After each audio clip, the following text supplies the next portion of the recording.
పౌలు గారు కొరింథీ సంఘానికి చెబుతున్నారు, నాకు అన్నిటిలో స్వతంత్రం ఉంది కానీ చేయగలను, అన్నీ కూడా చేయదగినవి కావు అని చెబుతున్నారు. ఈ రోజున చూడండి, ప్రతి ఒక్కరు కూడా ఎంత భయంకరమైన స్థితిలో ఈ రోజున జీవిస్తున్నారనంటే, ఏ విధంగా జీవిస్తున్నారంటే వివాహమైన తర్వాత భర్త భార్య విషయాల్లోని భర్తను మోసం చేస్తున్న స్త్రీలు చాలా మంది ఉన్నారండి. చాలా మంది ఉన్నారు. ఈ రోజున భర్త కొంచెం భార్యకు స్వతంత్రం ఇస్తే ఆ భార్య ఏం చేస్తుంది, భర్తకు తెలియకుండా ఎన్నో తప్పులు చేస్తుంది. బయటికి వెళ్ళటం, ఎక్కడ పడితే అక్కడ తిరగటం, లేకపోతే ముచ్చట్లు పెట్టుకోవటం, భర్తను పట్టించుకోకుండా, అంటే భర్త ఏమి అనడలే, భర్త ఏం మాట్లాడాలని ఈ రోజున స్త్రీలు పురుషులతో పరపురుషులతో మాట్లాడటం, ఇష్టానుసారంగా జీవించటం. కొంచెం భార్యకు స్వేచ్ఛ స్వతంత్రం ఇస్తే భార్య ఎలాగైనా ప్రవర్తించేది. సరే ఆలోచించండి, ఈ రోజున స్వేచ్ఛ అనేది ఎలా అయిపోయింది అని అంటే, ఆ స్వేచ్ఛ ఇస్తే అందులోని ఏం ఎత్తుకులాడుతున్నారంటే మోసాలు చేయటం మొదలు పెట్టారు. ఈ రోజున చూడండి, ఇక్కడ అపోస్తలుడైన పౌలు గారు చెబుతున్న విషయం చూడండి, నాకు అన్ని చేయడానికి స్వతంత్రం ఉంది కానీ అన్ని చేయదగినవి కావు అని చెబుతున్నారు.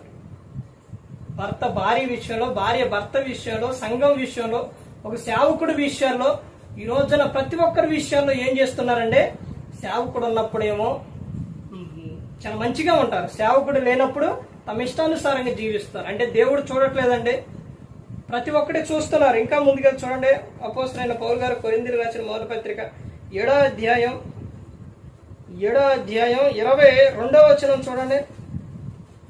22వ వచనం, ప్రభువునందు పిలువబడిన దాసుడు ప్రభు వలన స్వతంత్రం పొందినవాడు, ఆ ప్రకారమే స్వతంత్రుడై ఉండి పిలవబడిన వాడు క్రీస్తు దాసుడు. ఎవరంట పిలవబడిన వాడు?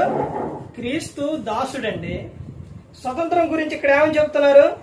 ప్రభువునందు పిలువబడిన దాసుడు ప్రభువు వలన స్వతంత్రం పొందినవాడు. ఎవరి వలన స్వతంత్రం పొందిండు? ప్రభు వలన స్వతంత్రం పొందిండు. ప్రభువులో ఉంది ఆనందం.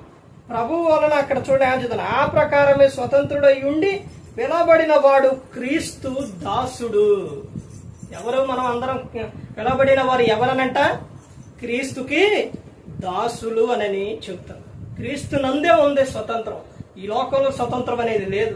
ఈ లోకంలో అంతా కూడా భయము, అంతా కూడా ఏ మోసము, అంతా కూడా ఇదే ఈ లోకంలో ఉంది.